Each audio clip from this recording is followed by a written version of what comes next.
that he's trying to unite the country, that there's less dividing us than us pulling us together. He's not uniting the country. It's really quite astonishing. Welcome back to Moose and Loose. My name's David. Today we have on the CBC a lady pointing out that Carney wants his majority here to cover up his conflicts of interest. It's quite astonishing they're putting this on there. We also have one of Carney's newest liberal defectors getting wrapped up in, once again, another scandal. We got some updates from the Strait of Hormuz. We got a bunch of stuff. Let's jump into this. Starting this one off, according to the Liberal Convention, they voted to ban social media accounts for Canadians under 16. Non-binding resolution reads, set a minimum age of 16 for creating social media accounts, placing obligation on platforms. Yeah, that's not going to happen. They may do it, but kids will still figure out a way around it. We got this one here, Justin Trudeau. So there's all these pictures and videos of him with Katy Perry. Who cares? Whatever. It's hypocritical. He's down enjoying life in America. But what's more important is this. Canada will ban harmful single-use plastics as early as 2021. So this was 6 years ago. They banned a lot of these plastic productions in Canada. Then a lot of it moved to America. And here's Justin Trudeau and Katy Perry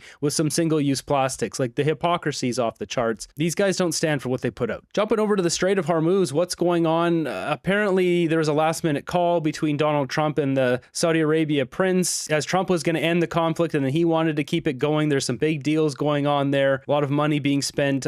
What we're seeing here is U.S. airport transports heading to the Middle East tonight. So instead of ending the conflict, they're now amping it up here. Now, speaking of Trump, since they didn't get a deal over there, J.D. Vance wasn't able to negotiate one, Trump has come out and said that they're setting up a new blockade now. So no ships can get out, because right now Iran is allowing these ships to go through and pay $2 million a piece. And now America's saying, nope, they're taking full control of the area. And apparently they've got some destroyers going through here now and they're not being shot at. If they do, then, well, they're going to drop more pow-pows on them. This is world extortion, and the leaders of countries, especially the United States of America, will never be extorted. I have instructed our Navy to seek and interdict every vessel in international waters that has paid a toll to Iran. So if they pay a toll, they can't go through. No one who pays an illegal toll will have safe passage on the high seas. He's basically cutting off their money supply. Moving ahead, we've got another bombshell here, and before I show you that, let's just go back down memory lane here. Nunavut man living in Winnipeg charged with possession of CP. Well, this Winnipeg man, if you remember this story, Robin Udlaut, is Lori Udlaut's son, and then I'm speculating that, well, is he gonna have lesser charges because Lori just crossed the floor? Because this sentence hasn't come down yet. Which brings us to today. We have former head of Manitoba Inuit Association facing SA charges in Nunavut. Now, if you look through this article on CTV, it just talks about a former leader of Inuit organization based in Winnipeg is facing SA charges. RCMP in the territory say 39-year-old Nastania Mullen was arrested Wednesday in Winnipeg following investigation that began last year. Mullen is in custody and expected to be transferred to Nunavut, where he'll have his first court appearance. Mounties say he faces several charges involving 4 complainants. The alleged SA happened in Iqaluit between 2003 and 2023. Mullen was Chief Executive Officer of Manitoba Inuit Association, a resource center that represents Inuit in the province, but he was removed from the job in November. So that's all it says. Now you're wondering, what does this have to do with Lori Idlaut's son and this whole story? If we jump over to CBC, they have a similar article here. This is the guy, Nastania Mullen. It says much of the exact same thing that it said on CTV. It gives a little bit more detail here, but I mean, nothing much more. But if we go over to, say, Juno News, we get the real story. RCMP arrests Lori Idlaut's stepson over alleged historic SA. That's right, this guy's the stepson to Lori Idlaut. He's been arrested for these alleged crimes. Mullen, who is the stepson of Liberal MP Lori Idlaut, was arrested in Winnipeg as part of major SA investigation in Iqaluit. Amazing how the media doesn't tell you the full story, huh? You gotta go to independent like Juno News to get the real story, because these guys, they're not telling you the truth. They call this journalism. This guy's the stepson of a sitting MP who just crossed the floor. No mention of it.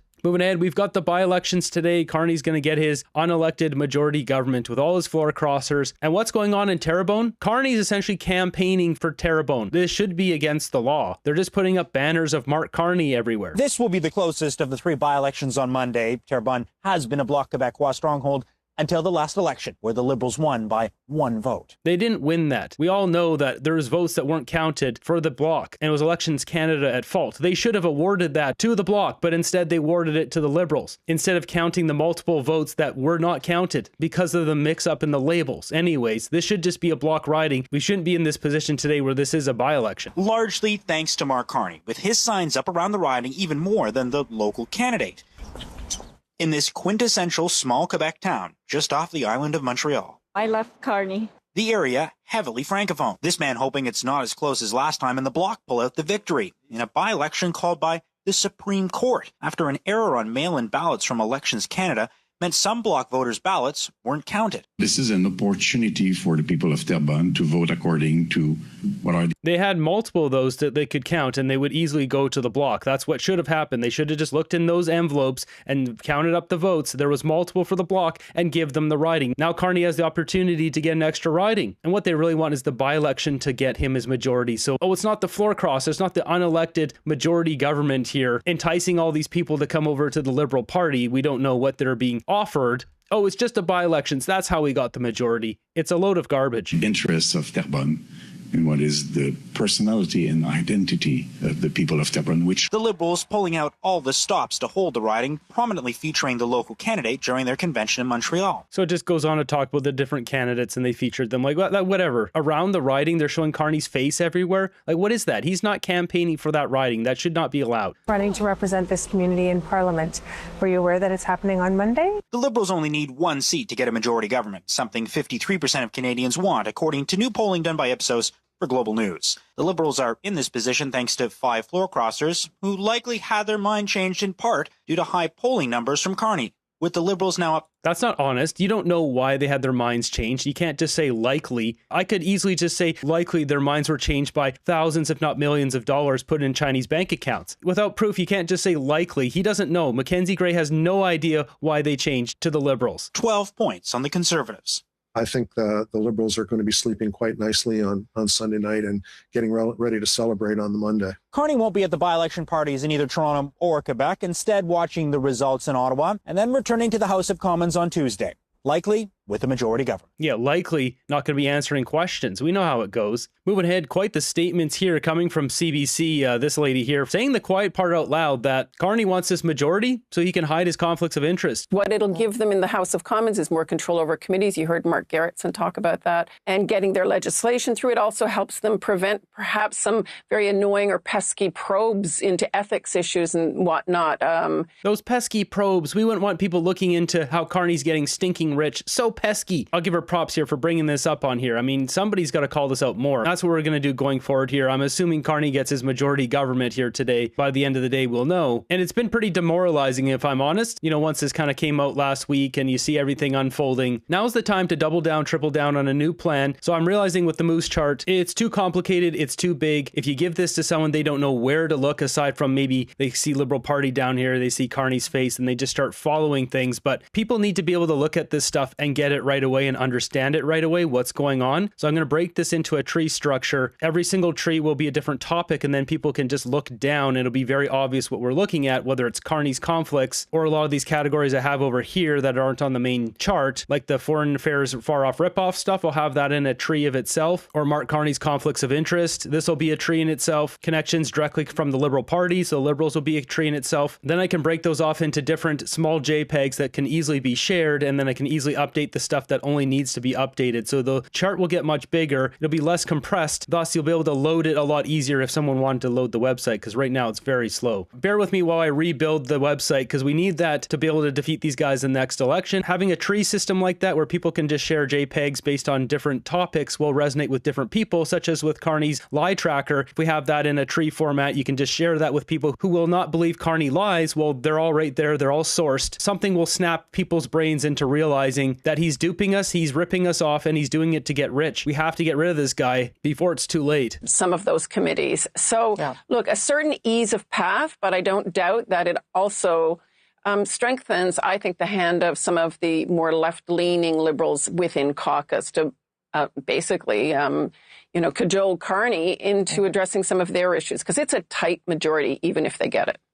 Yeah, and it's I mean, I've never seen anyone cobble together a majority like this before. It's so unusual, and it's all allowed, of course, Sherelle, but it's allowed. We just don't know how could it happen? People just flowing over there. There's a lot of speculation that Marilyn Gladu went over there to get money for her constituents and then floor cross back over, sticking it to Carney and proving that he only puts money into Liberal ridings. If that is the truth, if that's what really happens, it'll be the biggest 4D chess move ever. I don't know if that's really the case. We're going to have to see. I mean, as of right now, we're going to take it as what we see is she crossed the floor. She betrayed constituents and the Conservatives, but who knows? do take Tanda's point and the Conservatives' point that that it is unusual, and they do want to make sure that they have legitimacy in front of the electorate. Absolutely. And though, too, I'm sure that had the Conservatives been in this position, they would see it as equally legitimate as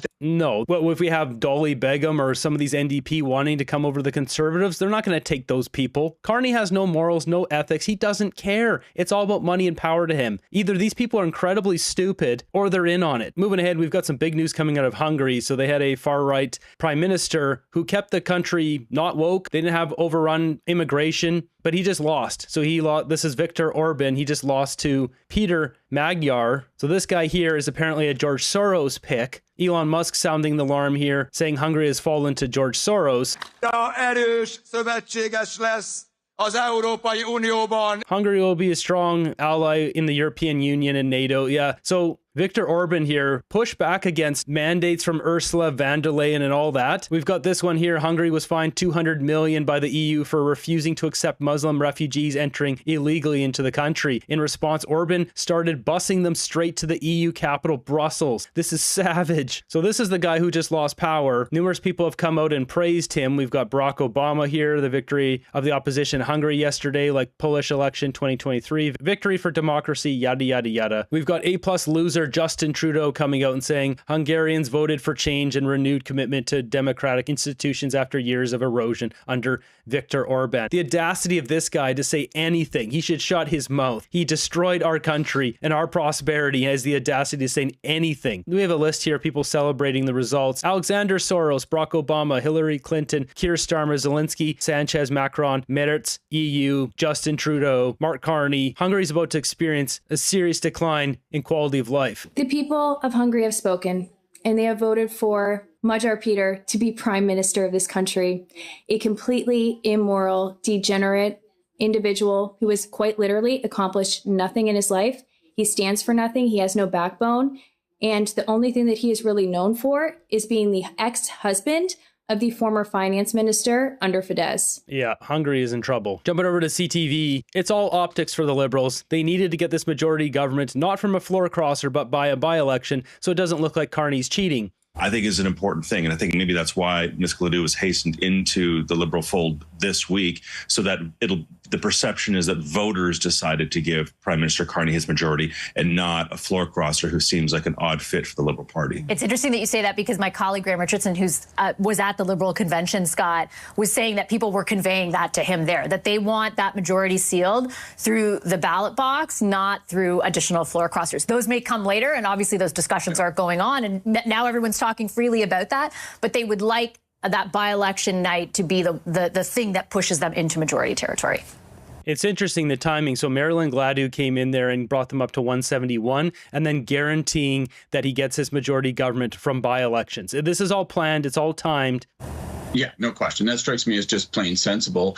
It just comes with that added degree of legitimacy. And, it is, and it's buttressed by other things. I mean, if the prime minister should win all three ridings, then that also is echoed in the popular support that he enjoys right now. And that's, that's not to say that he can do anything in all things, but it's an indication of where Canadians are at. And again, I think why is this happening is the interesting question, because it's not just one floor crosser or another. That happens in every parliament. We are seeing something unique unfold where, people from very different political traditions, as James points out, are being drawn to Mark Carney. And I think, again, not surprisingly, it has a lot to do with the external threat of Donald Trump. And oh, please. The Americans want to make a deal with us. Carney keeps fear-mongering Donald Trump, not wanting to get a deal because it's all about power. This guy knows that. His son works for Mark Carney. Why didn't they have a disclaimer down here that says that? Seeing that people are saying, you know what we want? We want stability. We want a leader who's actually able to match up against the insanity and the irrationality of Donald Trump. And that's drawing people toward Carney and his leadership. And by the same token, the question has to be asked, why are so many people leaving Poilievre? And that's hanging over his leadership like an anvil right now, frankly. And it's a puzzling thing to answer. But I think it's a reflection of the same thing. People look at Poilievre and they see a guy with a lot of political skill, but not necessarily a leader up to the task of taking on Trump and guiding Canada through this moment.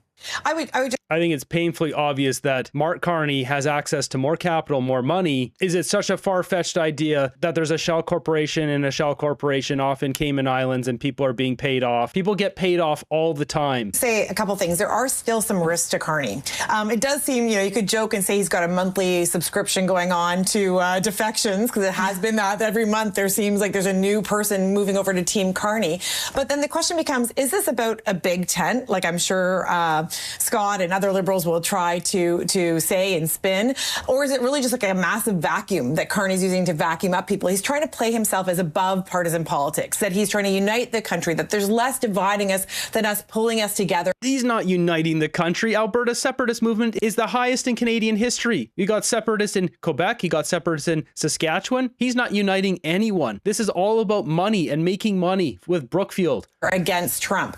But there are some real questions about who he is accepting. And I think that he is just moving the problem for Carney from one of counting votes and making sure his majority, he can have his majority and essentially move his legislation through, to now he's going to have to worry about caucus management and those issues that James raised off the top of how Dolly Begum can sit against, Marilyn Gladu in caucus.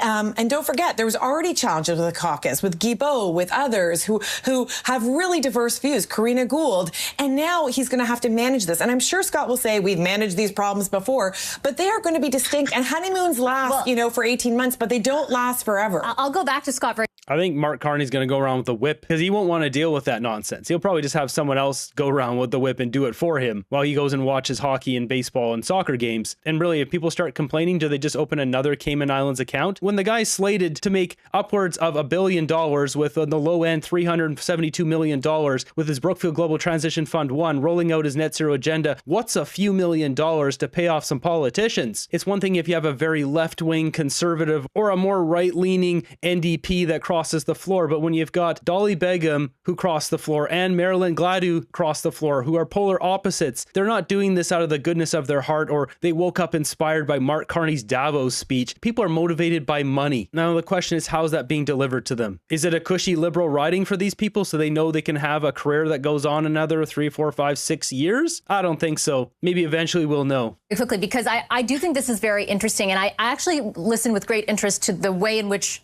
the Prime Minister was responding to questions about this, right? In particular around Marilyn Gladu, who has talked about being pro-life so much so, who, was very much on the side of those protesting during the Freedom Convoy. And those positions in particular are so different than what we've come to see from Liberals under Trudeau. I would say, and you would know better than me, I remember during the Chrétien and Martin years, it wasn't always so. There was a more diversity of moral stances, social views, that kind of thing in that caucus. But the Prime Minister basically said, intimated that, like, if you're going to run over here, if you're going to cross the floor, you have to adopt liberal values. And I thought that was interesting because it's one thing to say we have a bigger tent and maybe that's not the focus anymore. We can have different views. He didn't say that explicitly. He basically said you're going to have to adopt the views that we hold. Do you think that's will that be problematic, going forward at all?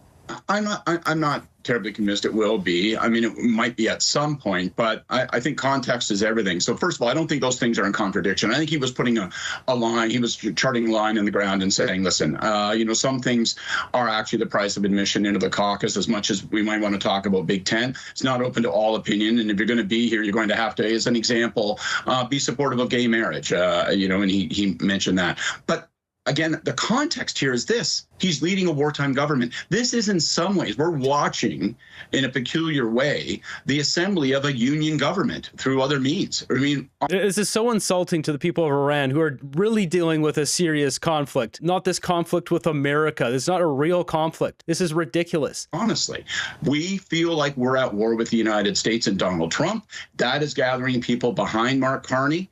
And we are seeing that they are gathering from very disparate political traditions. So might that create a management challenge down the road? Possibly. Is that the most pronounced priority on the mind of the Prime Minister right now? No. What is? Dealing with Trump and building the largest, most stable government he can assemble in order to take on that challenge. Your reaction? He's not taking on the challenge. He's not even negotiating with Trump. Obviously, Scott would say this because his son works for Mark Carney. This is ridiculous. How do we not know Brookfield's not offering these people stocks in the company or positions after Mark Carney's done? 2032, 2033, these people get nice lucrative board of director jobs. There's different ways they can pay these people off. Are we going to see 3 or 4 or 5 floor crossers appear on this page 5 years from now? This is a way they could do it without having any money attached to it. You have a lucrative $1 million signing bonus. Carney gets what he wants. These people get rich. Time will tell what's Mark Carney's greatest achievement 1 year later. Floor crossers, enticing people to switch over. That's it. He's done nothing. Increased debt, higher unemployment, decreased value of Canadian dollar, increased Brookfield stock price, Brookfield gains. He's done nothing. He's awful. He's the worst prime minister in Canadian history. Already, he's worse than Justin Trudeau. Carney will never destroy my hope that Pierre will be my future PM. Keep going, Pierre. How's everyone's grocery bill? Has the banker done something to take down Trump? Nothing so far. 1 year already, and Canada's economy is getting worse and worse. And he has bought votes from opportunists to get 172 seats. You got to wonder what this situation would be like if Carney had 160 seats. Would they just have to pony up a little extra to get those people over? When you're talking 12 floor crossers, 13 floor crossers? Canada is cooked. Yes, it is.